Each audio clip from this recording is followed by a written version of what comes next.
Welcome back to our YouTube channel ವಿದ್ಯಾರ್ಥಿಗಳೇ ಹಾಗೂ ವೀಕ್ಷಕರೇ. ಇಂದಿನ ನಮ್ಮ ಈ ಆಳವಾದ ವಿಶ್ಲೇಷಣೆಯಲ್ಲಿ ನಾವು ಚರ್ಚಿಸುತ್ತಿರುವ ಜಗತ್ತಿನ ಶ್ರೇಷ್ಠ ಸಾಹಿತ್ಯ ಗೇಬ್ರಿಯಲ್ ಗಾರ್ಸಿಯಾ ಮಾರ್ಕ್ವೆಸ್ ಅವರ ಪ್ರಸಿದ್ಧ ಕಾದಂಬರಿ 100 ಇಯರ್ಸ್ ಆಫ್ ಸಾಲಿಟ್ಯೂಡ್ ಪ್ರಪಂಚವೇ.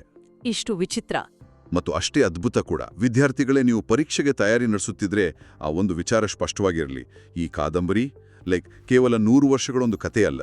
ರೈಟ್. ಇದು ಮಾನವನ ಇತಿಹಾಸದ ಕೈಗನ್ನಡಿ. ನಾವು ಮನುಷ್ಯರು ಹೇಗೆ ನಮಗೆ ಗೊತ್ತಿಲ್ಲದಂತೆ ಒಂದೇ ತಪ್ಪನ್ನು ಪದೇ ಪದೇ ಮಾಡ್ತೀವಿ ಅನ್ನೋದರ ಸೈಕೊಲಾಜಿಕಲ್ DNA ಎಲ್ಲಿದೆ. ಹಾಗಾದ್ರೆ ಈ ಕಾದಂಬರಿಯ ಪ್ರತಿಯೊಂದು ಮೂಲ ಅಂಶಗಳನ್ನ ಯಾವುದೇ ಸಾಲನ್ನು ಬಿಡದೆ ಡಿಕೋಡ್ ಮಾಡೋಣ. ನಮ್ಮ ವಿಶ್ಲೇಷಣೆಯನ್ನು ಶುರು ಮಾಡಲು ಬ್ಯಾಕ್ಗ್ರೌಂಡ್. ಓಕೆ. 1967ರಲ್ಲಿ ಪ್ರಕಟವಾದ ಈ ಕಾದಂಬರಿ 20ನೇ ಶತಮಾನದ ಸಾಹಿತ್ಯದ ಮಾಸ್ಟರ್ ಪೀಸ್ಗಳಲ್ಲಿ ಒಂದು ಅಂತಾನೆ ಹೇಳ್ಬೋದು. ಲ್ಯಾಟಿನ್ ಅಮೆರಿಕನ್ ಸಾಹಿತ್ಯ ಚಳುವಳಿಯಾದ ಬೂಮ್ ಉತ್ತುಂಗದಲ್ಲಿದ್ದ ಸಮಯದಲ್ಲಿ ಮಾರ್ಕ್ವೆಸ್ ಇದನ್ನ ಬರೆದ್ರು. ಅಂದ್ರೆ ಪರೀಕ್ಷೆಯ ದೃಷ್ಟಿಯಿಂದ ನೋಡಿದಾಗ ಇದರ ಐತಿಹಾಸಿಕ ಹಿನ್ನೆಲೆ ಬಹಳ ಮುಖ್ಯ ಆಗುತ್ತೆ ಅಲ್ವಾ? ಎಕ್ಸಾಕ್ಟ್ಲಿ.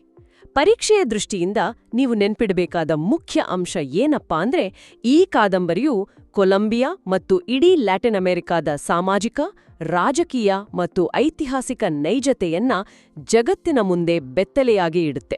ಇಲ್ಲಿ ನನ್ನದೊಂದು ಗೊಂದಲ ಇದೆ. ಈ ಕಾದಂಬರಿಯ ಬಗ್ಗೆ ಮಾತನಾಡುವಾಗೆಲ್ಲ ಎಲ್ಲರೂ ಆ ಮ್ಯಾಜಿಕ್ ರಿಯಾಲಿಸಂ ಎನ್ನುತ್ತಾರೆ. ಹೌದು. ಪರೀಕ್ಷೆ ದೃಷ್ಟಿಯಿಂದಲೂ ಇದು ಬಹಳ ಮುಖ್ಯ. ಆದರೆ ಇದು ಹ್ಯಾರಿ ಪಾಟರ್ನಂತ ಮ್ಯಾಜಿಕ್ ಅಲ್ವಲ್ಲ. ಇದನ್ನ ಸರಳವಾಗಿ ಅರ್ಥ ಮಾಡ್ಕೊಳ್ಳೋದು ಹೇಗೆ? ಬಹಳ ಒಳ್ಳೆ ಪ್ರಶ್ನೆ. ಹ್ಯಾರಿ ಪಾಟರ್ ಕಥೆಗಳಲ್ಲಿ ಮ್ಯಾಜಿಕ್ ಎನ್ನುವುದು ಒಂದು ಗುಪ್ತ ಪ್ರಪಂಚ. ಅದು ಎಲ್ಲರಿಗೂ ಗೊತ್ತಿರೋದಿಲ್ಲ. ರೈಟ್. ಆದ್ರೆ ಮ್ಯಾಜಿಕ್ ರಿಯಲಿಸಂ ಎಂದರೆ ಮಾಂತ್ರಿಕ ಅಥವಾ ಅತಿಮಾನುಷ್ಯ ಘಟನೆಗಳನ್ನ ಆ ದಿನನಿತ್ಯದ ಬೋರ್ ಹೊಡಿಸುವ ಸಾಮಾನ್ಯ ಘಟನೆಗಳಂತೆ ಬಿಂಬಿಸುವುದು. ಓ, ಅಂದ್ರೆ ಮ್ಯಾಜಿಕ್ ಕೂಡ ನಾರ್ಮಲ್ ಅನ್ನೋ ತರ.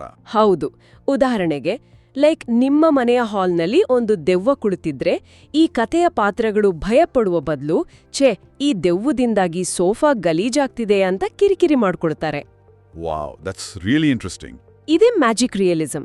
ಕಥೆ ನಡೆಯುವ ಮ್ಯಾಕಂಡೋ ಎಂಬ ಕಾಲ್ಪನಿಕ ಪಟ್ಟಣ ಮತ್ತು ಬುವೆಂಡಿಯಾ ಕುಟುಂಬದ 7 ತಲೆಮಾರುಗಳಲ್ಲಿ ಈ ಅತಿಮಾನುಷ್ಯ ಘಟನೆಗಳು ವಾಸ್ತವದ ಜೊತೆ ಸಂಪೂರ್ಣವಾಗಿ ಬೆರೆತು ಹೋಗಿವೆ. ಅಂದ್ರೆ ಲೇಖಕರು ತಮ್ಮ ಸುತ್ತಮುತ್ತಲಿನ ವಾತಾವರಣವನ್ನೇ ಈ ಶೈಲಿಗೆ ಅಳವಡಿಸಿಕೊಂಡಿದ್ದಾರಾ? ಖಂಡಿತ.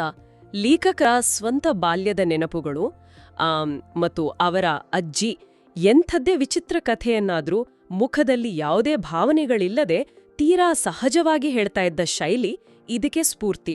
ಓಕೆ. ಮತ್ತು ಕೊಲಂಬಿಯಾದ ರಕ್ತಸಿಕ್ತ ರಾಜಕೀಯ ಇತಿಹಾಸವೇ ಈ ಕಾದಂಬರಿಗೆ ಮುಖ್ಯ ಕಾರಣ.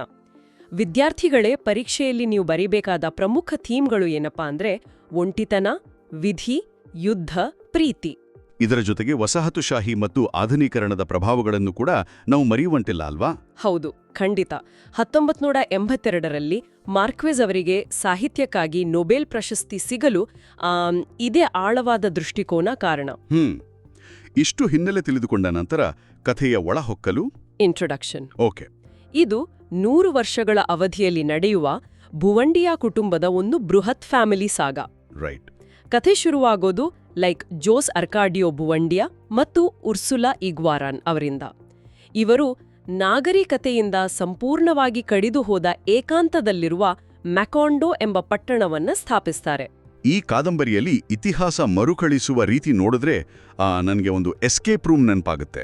ಹೌದು, ಎಕ್ಸಾಕ್ಟ್ಲಿ. ಒಂದು ಎಸ್ಕೇಪ್ ರೂಮ್ ತರಹನೇ. ಒಂದೇ ಕುಟುಂಬದ ತಲೆಮಾರುಗಳು ಆ ಎಸ್ಕೇಪ್ ರೂಮ್ನಲ್ಲಿ ಸಿಲುಕಿವೆ. ಪ್ರತಿಯೊಬ್ಬರಿಗೂ ತಮ್ಮ ಹಿಂದಿನವರು ಮಾಡಿದ ತಪ್ಪುಗಳ ಸುಳಿವು ಸಿಗುತ್ತೆ. ಆದರೂ ಅವರು ಮತ್ತೆ ಅದೇ ತಪ್ಪುಗಳನ್ನು ಮಾಡಿ ಅದೇ ಬಲೆಗೆ ಬೀಳ್ತಾರೆ. ಲೇಖಕರು ಇದನ್ನು ಹೇಗೆ ಚಿತ್ರಿಸಿದ್ದಾರೆ? ಅವರು ಪಾತ್ರಗಳ ಸೈಕಾಲಜಿಯನ್ನ ಅದ್ಭುತವಾಗಿ ಬಳಸ್ಕೊಳ್ತಾರೆ.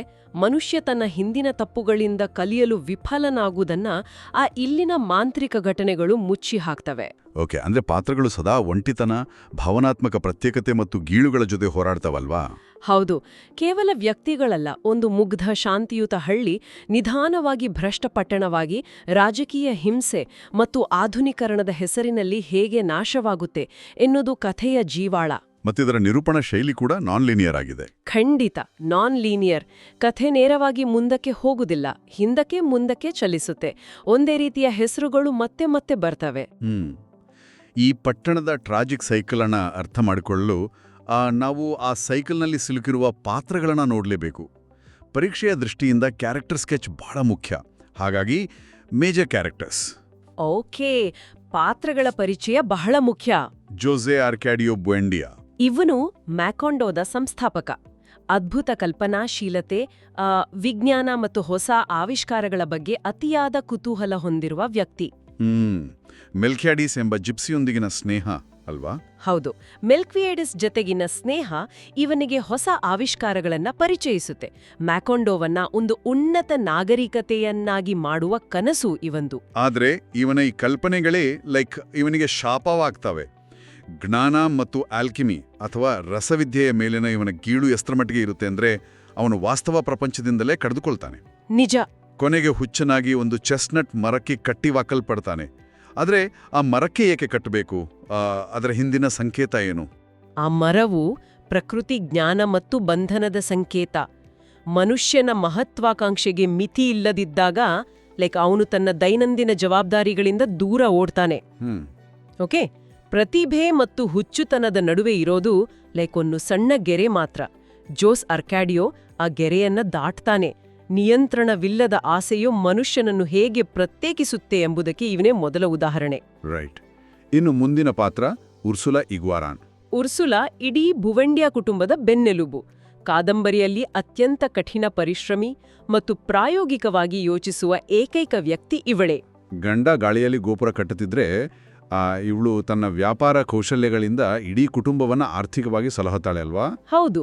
ಇಲ್ಲಿ ನನ್ಗೆ ಆಶ್ಚರ್ಯವಾಗುವ ವಿಷಯ ಏನಪ್ಪಾ ಅಂದ್ರೆ, ಅವಳು ಅನೇಕ ತಲೆಮಾರುಗಳನ್ನ ಕಣ್ಣಾರೆ ನೋಡ್ತಾಳೆ. ಅವರೆಲ್ಲರೂ ಒಂದೇ ರೀತಿಯ ತಪ್ಪುಗಳನ್ನ ಮಾಡ್ತಿದ್ದಾರೆ ಅಂತ ಅವಳಿಗೆ ಸ್ಪಷ್ಟವಾಗಿ ಗೊತ್ತಿರುತ್ತೆ. ಅದರಲ್ಲೂ ಆ ರಕ್ತ ಸಂಬಂಧಿಗಳ ನಡುವಿನ ವಿವಾಹದಿಂದ ಹುಟ್ಟುವ ಮಕ್ಕಳ ಬಗ್ಗೆ ಅವಳಿಗೆ ತೀವ್ರವಾದ ಭಯ ಇರುತ್ತೆ. ಇಷ್ಟೆಲ್ಲ ಗೊತ್ತಿದ್ರೂ ಅವಳೇಕೆ ಈ ದುರಂತಗಳನ್ನ ತಡೆಯಲು ವಿಫಲಳಾಗ್ತಾಳೆ? ಏಕೆಂದ್ರೆ ಅವಳು ಆ ವಿಧಿ ಅಥವಾ ಹಣೆಬರಹದ ಬೃಹತ್ ಶಕ್ತಿಯ ಮುಂದೆ ಸಂಪೂರ್ಣ ಅಸಹಾಯಕಳು. ಅವಳು ಸ್ಥಿರತೆ ಮತ್ತು ನೈತಿಕತೆಯ ಸಂಕೇತವಾಗಿ ಹೋರಾಡ್ತಾಳೆ. ನಿಜ, ವಯಸ್ಸಾಗಿ ಕುರುಡಿಯಾದ್ರೂ ಮಾನಸಿಕವಾಗಿ ಚುರುಕಾಗಿ ಕುಟುಂಬವನ್ನ ಮುನ್ನಡೆಸ್ತಾಳೆ. ಆದ್ರೆ ಉಳಿದ ಪಾತ್ರಗಳ ಭಾವನಾತ್ಮಕ ಕುರುಡುತನವನ್ನ ಅವಳೊಬ್ಬಳೇ ಸರಿಪಡಿಸಲು ಸಾಧ್ಯವಾಗೋದಿಲ್ಲ. ನೈತಿಕ ಕೇಂದ್ರವಾಗಿದ್ರೂ ಮನುಷ್ಯನ ಸಹಜ ಪ್ರವೃತ್ತಿ ಅವನನ್ನು ವಿನಾಶದ ಕಡೆಗೆ ಎಳೆಯುತ್ತೆ ಎಂಬುದನ್ನ ಈ ಪಾತ್ರ ವಿವರಿಸುತ್ತೆ. ಅತ್ಯದ್ಭುತ. ಇನ್ನು ಮುಂದಿನ ಪಾತ್ರ ಕರ್ನಲ್ ಆರೆಲಿಯಾನೋ ಬುಎಂಡಿಯಾ. ಬಾಲ್ಯದಲ್ಲಿ ಬಹಳ ಸೂಕ್ಷ್ಮ ಮನಸ್ಸಿನ ಶಾಂತವಾಗಿದ್ದ ಈತ ಬೆಳೆಯುತ್ತಾ ಕಠಿಣವಾದ ಕ್ರಾಂತಿಕಾರಿ ಸೇನಾಧಿಕಾರಿ ಆಗ್ತಾನೆ. ಲ್ಯಾಟಿನ್ ಅಮೆರಿಕಾದ ಅಸಂಖ್ಯಾತ ಸಿವಿಲ್ ಯುದ್ಧಗಳಲ್ಲಿ ಆ ಲಿಬರಲ್ ಆದರ್ಶಗಳಿಗಾಗಿ ಹೋರಾಡ್ತಾನೆ. ಇವನ ಇಡೀ ಜೀವನ ಭಾವನಾತ್ಮಕ ಒಂಟಿತನದಿಂದ ತುಂಬಿರುತ್ತೆ. ಇವನ ಹೋರಾಟಗಳಿಗೆ ಅರ್ಥವೇ ಇರೋದಿಲ್ಲ. ಯುದ್ಧ ಮತ್ತು ರಾಜಕೀಯ ಮಹತ್ವಾಕಾಂಕ್ಷೆಗಳೆಲ್ಲವೂ ಎಷ್ಟು ವ್ಯರ್ಥ ಎನ್ನುವುದು ಕೊನೆಗೆ ಇವನಿಗೆ ಅರಿವಾಗುತ್ತೆ. ಹೌದು. ತನ್ನ ಜೀವನದ ಕೊನೆಯ ದಿನಗಳಲ್ಲಿ ಇವನು ಒಂದು ವಿಚಿತ್ರವಾದ ಕೆಲಸ ಮಾಡ್ತಾನೆ. ಆ ಸಣ್ಣ ಚಿನ್ನದ ಮೀನುಗಳನ್ನು ಮಾಡುವುದು, ಅದನ್ನು ಕರಗಿಸುವುದು, ಮತ್ತೆ ಅದೇ ಮೀನುಗಳನ್ನು ಮಾಡುವುದು. ಈ ಹುಚ್ಚುತನದ ಹಿಂದಿನ ಸೈಕಾಲಜಿ ಏನು? ಇದು ಟ್ರಾಮಾ, ಅಂದ್ರೆ ಯುದ್ಧದ ಭೀಕರತೆ ಮತ್ತು ಅವನ ಅಸಂಖ್ಯಾತ ಸಾವುನೋವುಗಳ ಅನುಭವ ಪ್ರಗತಿ ಅಥವಾ ಬದಲಾವಣೆ ಎನ್ನುವ ಭ್ರಮೆಯನ್ನ ಅವನ ಮನಸ್ಸಿನಿಂದ ಅಳಿಸಿ ಹಾಕಿರುತ್ತೆ. ಅವನಿಗೆ ಅನೇಕ ಮಕ್ಕಳಿದ್ದರೂ ಯಾರೊಂದಿಗೂ ನೈಜ ಸಂಬಂಧ ಇರೋದಿಲ್ಲ. ಹೀಗಾಗಿ ಆ ಚಿನ್ನದ ಮೀನುಗಳನ್ನ ಮಾಡುವ ಪುನರಾವರ್ತಿತ ಕ್ರಿಯೆ ಆ ಮನುಷ್ಯನ ಅಸ್ತಿತ್ವದ ಅರ್ಥಹೀನ ಚಕ್ರವನ್ನ ಸಂಕೇತಿಸುತ್ತೆ. ಅಂದ್ರೆ ಆ ಸಣ್ಣ ಕೆಲಸದ ಮೇಲೆ ಮಾತ್ರ ತನಗೆ ನಿಯಂತ್ರಣ ಇದೆ ಅಂತ ಅವನು ಭಾವಿಸ್ತಾನಲ್ವಾ? ಎಕ್ಸಾಕ್ಟ್ಲಿ. ಎಂತಹ ಆಳವಾದ ಅರ್ಥ. ಇನ್ನು ಕುಟುಂಬದ ಭಾವನಾತ್ಮಕವಾಗಿ ಅತ್ಯಂತ ಸಂಕೀರ್ಣವಾದ ಪಾತ್ರ ಅಮರಾಂತ. ಹೌದು, ಅಮರಾಂಟಾಳ ಜೀವನ ಸಂಪೂರ್ಣವಾಗಿ ಅಸೂಯೆ, ಅಪರಾಧ ಪ್ರಜ್ಞೆ ಮತ್ತು ನಿರಾಶೆಗಳಿಂದ ಕೂಡಿದೆ. ಪ್ರೀತಿಯ ಹಂಬಲ ಅವಳಿಗೆ ತೀವ್ರವಾಗಿರುತ್ತೆ. ಆದ್ರೆ ಆ ಪ್ರೀತಿ ಸಿಗುವಾಗ ಅವಳು ಅದನ್ನ ತಿರಸ್ಕರಿಸ್ತಾಳೆ. ವೈಯಕ್ತಿಕ ನಿರಾಸೆಗಳಿಂದಾಗಿ ಮದುವೆಯನ್ನೇ ನಿರಾಕರಿಸಿ ಸ್ವಯಂಕೃತ ಒಂಟಿತನವನ್ನ ಆರಿಸಿಕೊಳ್ತಾಳೆ. ಅವಳು ತನ್ನದೇ ಆದ ಶವ ಸಂಸ್ಕಾರದ ಬಟ್ಟೆಯನ್ನು ನೇಯುವುದರಲ್ಲಿ ವರ್ಷಾನುಗಟ್ಲೆ ಸಮಯ ಕಳೆಯುತ್ತಾಳೆ. ಇದು ಅವಳ ಭಾವನಾತ್ಮಕ ನಿಗ್ರಹದ ಪರಮಾವಧಿ ಅನ್ನಿಸುತ್ತೆ. ನಿಜ. ತಾನು ಅನುಭವಿಸುವ ಕಷ್ಟವನ್ನ ಇತರರಿಗೂ ಹಂಚಿ ತನ್ನ ಕಹಿ ಸ್ವಭಾವದಿಂದ ಎಲ್ಲರಿಗೂ ನೋವು ನೀಡುತ್ತಾಳೆ. ಮನುಷ್ಯನ ಹೆಮ್ಮೆ ಮತ್ತು ಪಶ್ಚಾತ್ತಾಪ ಹೇಗೆ ಒಳಗಿಂದೊಳಗೆ ಅವನನ್ನು ಸುಡುತ್ತೆ ಎನ್ನುವುದಕ್ಕೆ ಇವಳು ಅತ್ಯುತ್ತಮ ಉದಾಹರಣೆ. ನಿಖರವಾದ ವಿಶ್ಲೇಷಣೆ. ಇದರ ನಂತರ ಬರುವ ಅತ್ಯಂತ ನಿಗೂಢ ಮತ್ತು ಸಾಂಕೇತಿಕ ಪಾತ್ರ ಎಂದರೆ ರೆಮೇಡಿಯೋಸ್ ದ ಬ್ಯೂಟಿ. ಓಹ್, ಈ ಪಾತ್ರದ ಚಿತ್ರಣ ಅದ್ಭುತವಾಗಿದೆ. ಅವಳ ಅಸಾಧಾರಣ ಸೌಂದರ್ಯ ಎಷ್ಟರ ಮಟ್ಟಿಗಿರುತ್ತೆ ಅಂದ್ರೆ ಪುರುಷರು ಅವಳ ಆಕರ್ಷಣೆಯ ತೀವ್ರತೆಯಿಂದಾಗಿ ಪ್ರಾಣ ಬಿಡ್ತಾರೆ. ಹೌದು. ಆದರೆ ಅವಳಿಗೆ ಲೌಕಿಕ ಆಸೆಗಳಾಗ್ಲಿ ಸಾಮಾಜಿಕ ನಿರೀಕ್ಷೆಗಳಾಗ್ಲಿ ಸ್ವಲ್ಪವೂ ಅರ್ಥವಾಗೋದಿಲ್ಲ. ಅವಳ ಮುಗ್ಧತೆ ಅವಳನ್ನ ಈ ಪ್ರಪಂಚದಿಂದಲೇ ಬೇರೆ ಆಗಿಸುತ್ತೆ. ಅವಳು ಮ್ಯಾಜಿಕ್ ರಿಯಲಿಸಂನ ಜೀವಂತ ಉದಾಹರಣೆ. ಕಾದಂಬರಿಯ ಅತ್ಯಂತ ಮಾಂತ್ರಿಕ ದೃಶ್ಯವೊಂದರಲ್ಲಿ ಅವಳು ಬೆಡ್ಶೀಟ್ಗಳನ್ನ ಮಡಚುತ್ತಿರುವಾಗಲೇ ನಿಧಾನವಾಗಿ ಮೇಲಕ್ಕೆ ತೇಳುತ್ತಾ ಸ್ವರ್ಗವನ್ನು ಸೇರುತ್ತಾಳೆ. ವಾವ್! ಅವಳ ವರ್ತನೆ ಸಾಮಾನ್ಯ ಮಾನವ ತರ್ಕಕ್ಕೆ ನಿಲುಕೋದಿಲ್ಲ. ಅವಳು ಸಮಾಜದ ಪ್ರಾಪಂಚಿಕ ಭ್ರಷ್ಟಾಚಾರಗಳಿಂದ ಸಂಪೂರ್ಣವಾಗಿ ಮುಕ್ತಳಾದ ಪರಿಶುದ್ಧತೆಯನ್ನು ಪ್ರತಿನಿಧಿಸ್ತಾಳೆ. ಕೊನೆಯ ತಲೆಮಾರಿನ ಪಾತ್ರ ಒರೇಲಿಯಾನೋ ಬ್ಯಾಬಿಲೋನಿಯಾ. ಇವನು ಕುಟುಂಬದ ಕೊನೆಯ ಕುಡಿ.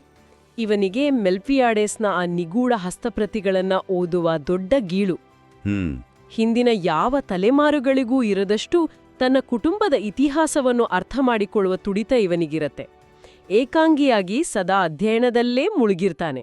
ಆದರೆ ಇವನ ಜ್ಞಾನದ ದಾಹಕ್ಕೂ ಇವನ ಭಾವನೆಗಳಿಗೂ ದೊಡ್ಡ ತಿಕ್ಕಾಟ ನಡೆಯುತ್ತೆ. ಅಮರಾಂಟ ಉರ್ಸುಲಾಳೊಂದಿಗಿನ ಇವನ ಸಂಬಂಧ, ಆ ಉರ್ಸುಲಾ ಇಗುವಾರಾನ್ ಯಾವುದಕ್ಕೆ ಭಯಪಡ್ತಿದ್ಲೋ ಆ ರಕ್ತ ಸಂಬಂಧಿ ವಿವಾಹದ ಶಾಪವನ್ನ ನಿಜ ಮಾಡುತ್ತೆ. ಹೌದು, ಆ ಶಾಪ ಕೊನೆಗೂ ನಿಜ ಆಗುತ್ತೆ. ಕೊನೆಗೆ ಇವನು ಆ ಹಸ್ತಪ್ರತಿಗಳನ್ನು ಡಿಕೋಡ್ ಮಾಡಿದಾಗ ಇಡೀ ಕುಟುಂಬದ ಇತಿಹಾಸ ಮೊದಲೇ ಬರೆಯಲ್ಪಟ್ಟಿತ್ತು ಎನ್ನುವ ಭಯಾನಕ ಸತ್ಯ ಬಯಲಾಗತ್ತೆ. ವಿಧಿಯ ಮುಂದೆ ಮನುಷ್ಯ ಎಷ್ಟೊಂದು ಅಸಹಾಯಕ ಎನ್ನುವುದನ್ನು ಇವನ ಪಾತ್ರ ಎತ್ತಿ ತೋರಿಸುತ್ತೆ. ಪಾತ್ರಗಳ ಈ ಒಳನೋಟದ ನಂತರ ಆ ಇಡೀ ಕಥೆಯ ಹರಿವು ಹೇಗಿದೆ ಎಂದು ತಿಳಿಯಲು ಕಥೆಯ ಸಾರಾಂಶವನ್ನು ಕಾಲಾನುಕ್ರಮದಲ್ಲಿ ನೋಡಿದರೆ ಆ ಕಥೆ ಮ್ಯಾಕೊಂಡೋ ಸ್ಥಾಪನೆಯಿಂದ ಶುರುವಾಗತ್ತೆ. ಶುರುವಿನಲ್ಲಿ ಇದು ಆಧುನಿಕತೆಯ ಸೋಂಕಿಲ್ಲದ ಸ್ವರ್ಗ. ರೈಟ್. ಜಿಪ್ಸಿಗಳ ಆಗಮನದಿಂದ ಹೊಸ ವಿಜ್ಞಾನದ ಆವಿಷ್ಕಾರಗಳು ಪಟ್ಟಣಕ್ಕೆ ಕಾಲಿಡ್ತವೆ. ಆದರೆ ಪಟ್ಟಣ ಬೆಳೆದಂತೆ ಮುಗ್ಧತೆ ಕಳೆದೋಗುತ್ತೆ. ಕರ್ನಲ್ ಆರೆಲಿಯಾನೋನ ಸಿವಿಲ್ ಯುದ್ಧಗಳು ಶುರುವಾಗ್ತವೆ ಅಲ್ವಾ? ಹೌದು. ವಿದ್ಯಾರ್ಥಿಗಳು ಇಲ್ಲಿ ಗಮನಿಸಬೇಕಾದ್ದು ಒಂದು ಶಾಂತಿಯುತ ಹಳ್ಳಿ ಹೇಗೆ ಸಂಪೂರ್ಣವಾಗಿ ಭ್ರಷ್ಟವಾಗುತ್ತೆ ಎನ್ನುವ ಪ್ರಕ್ರಿಯೆಯನ್ನ. ಹೇಗೆ ಭ್ರಷ್ಟ ಆಗುತ್ತೆ? ವಿದೇಶಿ ಕಂಪನಿಗಳು ಆಗಮಿಸ್ತವೆ. ಕಾರ್ಮಿಕರ ಮೇಲೆ ತೀವ್ರ ಶೋಷಣೆ ನಡೆಯುತ್ತೆ. ಇದು ಕೊನೆಗೊಂದು ಭೀಕರ ಹತ್ಯಾಕಾಂಡಕ್ಕೆ ತಿರುಗುತ್ತೆ. ಈ ನಡುವೆ ಕುಟುಂಬದ ಒಳಗಡೆಯೂ ಪ್ರತಿಯೊಬ್ಬರೂ ಒಂಟಿತನ, ಅಸೂಯೆ ಮತ್ತು ಗೀಳಿನಲ್ಲಿ ನರಳುತ್ತಿರ್ತಾರೆ. ಕೊನೆಗೆ ನಿಸರ್ಗ ಕೂಡ ಇವರ ಮೇಲೆ ಸೇಡು ತೀರಿಸಿಕೊಳ್ಳುವಂತೆ ಆ ಕೊನೆಯಿಲ್ಲದ ನಿರಂತರ ಮಳೆಗಾಲ ಬರ್ತದೆ. ಇದು ಮ್ಯಾಕೊಂಡೋಲ ಅವನತಿಯನ್ನು ವೇಗಗೊಳಿಸುತ್ತೆ. ಖಂಡಿತ. ಅಂತಿಮವಾಗಿ ಆರೆಲಿಯಾನೋ ಬ್ಯಾಬಿಲೋನಿಯಾ ಹಸ್ತಪ್ರತಿಯ ಗುಟ್ಟನ್ನು ರಟ್ಟು ಮಾಡೋ ಹೊತ್ತಿಗೆ ಭಾರೀ ಮಾರುತವೊಂದು ಬಂದು ಆ ಇಡೀ ಮ್ಯಾಕೊಂಡೋ ಮತ್ತು ಆ ಕುಟುಂಬವನ್ನ ಭೂಪಟದಿಂದಲೇ ಶಾಶ್ವತವಾಗಿ ಅಳಿಸಿ ಹಾಕತ್ತೆ. ರೈಟ್. ಈ ಕಥೆಯ ರಚನೆಯನ್ನು ಪರೀಕ್ಷೆಯಲ್ಲಿ ಸರಿಯಾಗಿ ಮತ್ತು ಹಂತ ಹಂತವಾಗಿ ವಿವರಿಸಲು ನಾವು ಕಾದಂಬರಿಯನ್ನು 6 ವಿಭಾಗಗಳಾಗಿ ಒಡೆಯಬಹುದು. So let's understand the division of the novel, detailed explanation. Okay. ವಿಭಾಗ 1 ಪಾಯಿಂಟ್ ಫೌಂಡೇಶನ್ ಆಫ್ ಮ್ಯಾಕೊಂಡೋ. ಇಲ್ಲಿ ಪಟ್ಟಣದ ಸ್ಥಾಪನೆಯಾಗತ್ತೆ. ನಾಗರಿಕತೆಯಿಂದ ದೂರವಿರುವ ಪ್ರತ್ಯೇಕವಾದ ಒಂದು ಯುಟೋಪಿಯಾ. ವಿಜ್ಞಾನದ ಪ್ರಯೋಗಗಳು ಮತ್ತು ಪ್ರಕೃತಿಯ ಜೊತೆಗಿನ ಸಾಮರಸ್ಯ ಇರುತ್ತೆ. ಆದರೆ ಆ ಮನುಷ್ಯ ತನ್ನ ಸ್ವಭಾವವನ್ನು ಎಲ್ಲಿಗೂ ಹೊತ್ತುಕೊಂಡು ಹೋಗ್ತಾನೆ ಎನ್ನುವಂತೆ ಭವಿಷ್ಯದ ವಿನಾಶದ ಬೀಜಗಳು ಇಲ್ಲೇ ಬಿತ್ತಲ್ಪಡ್ತವೆ. ಅಂದ್ರೆ ಆ ವಿಜ್ಞಾನದ ಮೇಲಿನ ಗೀಳು ಮತ್ತು ರಕ್ತ ಸಂಬಂಧಿ ವಿವಾಹದ ಭಯ ಇಲ್ಲೇ ಹುಟ್ಟುತ್ತಲ್ವಾ? ಹೌದು, ಇಲ್ಲಿ ಶುರುವಾಗೋದು. ವಿಭಾಗ 2 ಗ್ರೋತ್ ಆಫ್ ದ ಬುವೆಂಡಿಯಾ ಫ್ಯಾಮಿಲಿ. ತಲೆಮಾರುಗಳು ಬೆಳೆಯುತ್ತವೆ. ಇಲ್ಲಿ ನೀವು ನೆನಪಿಡಬೇಕಾದ ಬಹುಮುಖ್ಯ ಅಂಶ ಎಂದರೆ ಹೆಸರುಗಳ ಪುನರಾವರ್ತನೆ. ಜೋಸ್ ಅರ್ಕಾಡಿಯೋ ಮತ್ತು ಔರೆನಿಯಾನೋ ಎಂಬ ಹೆಸರುಗಳು ಪದೇ ಪದೇ ಬರುತ್ತವೆ. ಎಕ್ಸಾಕ್ಟ್ಲಿ. ಹೆಸರುಗಳ ಜೊತೆ ಅವರ ವ್ಯಕ್ತಿತ್ವ ಮಾಡುವ ತಪ್ಪುಗಳು ವಿಧಿ ಕೂಡ ಮರುಕಳಿಸುತ್ತೆ. ಆರ್ಥಿಕವಾಗಿ ಕುಟುಂಬ ಬೆಳೆದ್ರೂ ಒಳಗಿನಿಂದ ಒಗ್ಗಟ್ಟು ಮುರಿದು ಬೀಳುತ್ತೆ. ವಿಭಾಗ 3 civil wars and political conflict. ಇಲ್ಲಿ ಲಿಬರಲ್ಸ್ ಮತ್ತು ಕನ್ಸರ್ವೇಟಿವ್ಸ್ ನಡುವಿನ ಹಿಂಸಾತ್ಮಕ ಕದನಗಳು ಶುರುವಾಗ್ತವೆ. ಮಾರ್ಕ್ವೇಸ್ ಈ ವಿಭಾಗದಲ್ಲಿ ರಾಜಕೀಯ ಹಿಂಸೆಯನ್ನು ತೀವ್ರವಾಗಿ ಟೀಕಿಸಿದ್ದಾರೆ. ಯುದ್ಧದ ಅರ್ಥಹೀನತೆ ಮತ್ತು ಆ ಕರ್ನಲ್ ಔರೇಲಿಯಾನೋನಂತಹ ವ್ಯಕ್ತಿ ಹೇಗೆ ಮಾನವೀಯತೆಯಿಂದ ದೂರವಾಗಿ ಭಾವನಾತ್ಮಕವಾಗಿ ಸಾಯ್ತಾನೆ ಎಂಬುದನ್ನು ನಾವಿಲ್ಲಿ ನೋಡಬಹುದು. ರೈಟ್. ವಿಭಾಗ 4 ಅರೈವಲ್ ಆಫ್ ಮಾಡರ್ನೈಸೇಷನ್. ಇದು ಅತ್ಯಂತ ನಿರ್ಣಾಯಕ ಘಟ್ಟ. ರೈಲ್ವೆ, ವಿದ್ಯುತ್ ಮತ್ತು ವಿದೇಶಿ ಬಾಳೆಹಣ್ಣಿನ ಕಂಪನಿಗಳು ಮ್ಯಾಕೊಂಡೋ ಪ್ರವೇಶಿಸುತ್ತವೆ. ನೋಡಲು ಇದು ಭೌತಿಕ ಪ್ರಗತಿಯಂತೆ ಕಂಡ್ರೂ ಬಂಡವಾಳಶಾಹಿಯ ಪ್ರವೇಶವು ಆ ಕಾರ್ಮಿಕರ ಶೋಷಣೆಗೆ ದಾರಿ ಮಾಡಿಕೊಡುತ್ತಲ್ವಾ? ಹೌದು. ಪ್ರಸಿದ್ಧ ಬನಾನಾ ಪ್ಲಾಂಟೇಷನ್ ಹತ್ಯಾಕಾಂಡವು ವಿದೇಶಿ ಶಕ್ತಿಗಳು ಮತ್ತು ಭ್ರಷ್ಟ ಸರ್ಕಾರದ ಕ್ರೌರ್ಯವನ್ನ ಬಯಲು ಮಾಡುತ್ತೆ. ಮ್ಯಾಕೋಂಡೋ ತನ್ನ ಸಾಂಸ್ಕೃತಿಕ ಗುರುತನ್ನ ಕಳ್ಕೊಡುತ್ತೆ. ಭೌತಿಕ ಪ್ರಗತಿಯು ಹೇಗೆ ನೈತಿಕ ಅವನತಿಗೆ ಕಾರಣವಾಯಿತು ಎಂಬುದರ ಸ್ಪಷ್ಟ ಚಿತ್ರಣ ಇಲ್ಲಿದೆ. ಬಹಳ ಸರಿಯಾಗಿ ಹೇಳಿದ್ರಿ. ವಿಭಾಗ 5 decline of the family and Macondo. ಹತ್ಯಾಕಾಂಡದ ನಂತರ ಶುರುವಾಗುವ ಆ ನಿರಂತರ ಮಳೆಗಾಲ ಪಟ್ಟಣದ ದುಃಖ ಮತ್ತು ಹತಾಶೆಯನ್ನ ಸಂಕೇತಿಸುತ್ತೆ. ನೈತಿಕ ಮತ್ತು ಭಾವನಾತ್ಮಕ ಕುಸಿತ ಸಂಪೂರ್ಣವಾಗುತ್ತೆ. ಉರ್ಸುಲಾಳ ಸಾವಿನೊಂದಿಗೆ ಆ ಕುಟುಂಬದ ನೈತಿಕ ಅಡಿಪಾಯವೇ ಕುಸಿದೋಗುತ್ತೆ.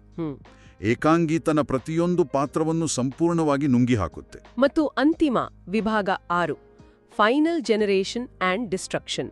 ಇದು ಕೊನೆಯ ತಲೆಮಾರು. ರಕ್ತ ಸಂಬಂಧಿ ವಿವಾಹದ ಫಲವಾಗಿ ಆ ಹಂದಿ ಬಾಲವಿರುವ ಮಗು ಹುಟ್ಟುತ್ತೆ. ಹೌದು. ಅದು ಅನೇಕ ತಲೆಮಾರುಗಳ ನೈತಿಕ ಭ್ರಷ್ಟತೆಯ ಸಂಕೇತ. ಔರೇಲಿಯಾನೋ ಬ್ಯಾಬಿಲೋನಿಯಾನಿಂದ ಹಸ್ತಪತ್ರಿಕೆಗಳ ರಹಸ್ಯ ಭೇದಿಸುವಿಕೆ ನಡೆಯುತ್ತಿರುವಾಗಲೇ ಆ ಭಾರೀ ಮಾರುತ ಇಡೀ ಪಟ್ಟಣವನ್ನು ಮತ್ತು ಕುಟುಂಬದ ಇತಿಹಾಸವನ್ನು ಶಾಶ್ವತವಾಗಿ ಅಳಿಸಿ ಹಾಕುತ್ತೆ. ಇತಿಹಾಸದ ವಿನಾಶಕಾರಿ ಚಕ್ರ ಇಲ್ಲೇ ಅಂತ್ಯವಾಗುತ್ತೆ. ಇಷ್ಟೆಲ್ಲ ಕಥೆಯನ್ನ ವಿಶ್ಲೇಷಿಸಿದ ನಂತರ ಪರೀಕ್ಷೆಯಲ್ಲಿ ನಮಗೆ ಅತಿ ಹೆಚ್ಚು ಅಂಕ ತಂದು ಕೊಡುವ ಚೀಟ್ ಕೋಡ್ಗಳ ಕಡೆ ಗಮನ ಹರಿಸೋಣ. Let's discuss the themes. Okay, themes. ಮೊದಲನೆಯ ಮತ್ತು ಬಹುಮುಖ್ಯ ಥೀಮ್ ಸಾಲಿಟ್ಯೂಡ್. ಒಂಟಿತನ. ಇದು ಕೇವಲ ಕಾದಂಬರಿಯ ಹೆಸರಲ್ಲ. ಇದು ಪ್ರತಿಯೊಂದು ಪಾತ್ರದ ಸೈಕಲಾಜಿಕಲ್ DNA. ಪ್ರತಿಯೊಬ್ಬರೂ ಮಾನಸಿಕವಾಗಿ ಮತ್ತು ಭಾವನಾತ್ಮಕವಾಗಿ ಒಂಟಿ. ಕೆಲವರು ಸ್ವ ಇಚ್ಛೆಯಿಂದ ಒಂಟಿಯಾದ್ರೆ ಇನ್ನು ಕೆಲವರು ಕರ್ನಲ್ ಔರೇಲಿಯಾನೋನಂತೆ ಭಾವನಾತ್ಮಕ ವೈಫಲ್ಯಗಳಿಂದ ಒಂಟಿಯಾಗ್ತಾರೆ. ಅಂದ್ರೆ ಆ ಇಡೀ ಮ್ಯಾಕೋಂಡೋ ಪಟ್ಟಣದ ಪ್ರತ್ಯೇಕತೆಯೇ ಲ್ಯಾಟಿನ್ ಅಮೆರಿಕಾಲ ಒಂಟಿತನದ ದೊಡ್ಡ ಸಂಕೇತ ಅಲ್ವಾ? ಖಂಡಿತ ಹೌದು. ಎರಡನೆಯ ಥೀಮ್ ಫೇಟ್ ಅಂಡ್ ರೆಪಿಟೇಷನ್. ವಿಧಿ ಮತ್ತು ಪುನರಾವರ್ತನೆ. ಮನುಷ್ಯ ತನ್ನ ಇತಿಹಾಸದಿಂದ ಕಲಿಯಲು ಪದೇ ಪದೇ ವಿಫಲನಾಗ್ತಾನೆ. ಒಂದೇ ರೀತಿಯ ಹೆಸರುಗಳು, ಅದೇ ರೀತಿಯ ತಪ್ಪುಗಳು. ಆ ಹಸ್ತಪ್ರತಿಗಳು ಮನುಷ್ಯನ ವಿಧಿ ಮೊದಲೇ ನಿರ್ಧಾರವಾಗಿದೆ ಎಂಬುದನ್ನು ಸಂಕೇತಿಸುತ್ತವೆ. ಹೌದು, ಎಕ್ಸಾಕ್ಟ್ಲಿ. ಮೂರನೆಯ theme magic realism. Magic realism.